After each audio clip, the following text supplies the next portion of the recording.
এবং সেখান থেকে আমরা ট্যাঙ্কে জল অপচয় রোধ করার জন্য এই সিস্টেমটা বানিয়েছি। কারণ আমরা অনেকে ভুলে যাই যে ট্যাঙ্ক চালিয়ে দিয়ে পাম্প চালিয়ে ভুলে যাই যে সেখানে জল পড়ছে, তো সেটা অপচয় রোধ করার জন্য আমাদের এই প্রজেক্ট, যেটা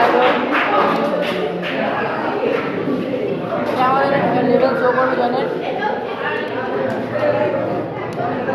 লো লেভেলে আছে, তারপরে ভিডিও উঠবে, তারপরে এটা ফুল হওয়ার আগে এটা বাজবে ফুল হওয়ার সময়। এবার এক্ষেত্রে আমরা জলের অপচয়টা দেখছি, এখানে অ্যালার্ম বাজছে, বাড়ির লোকেরা অ্যালার্ম রেখে জলের অপচয়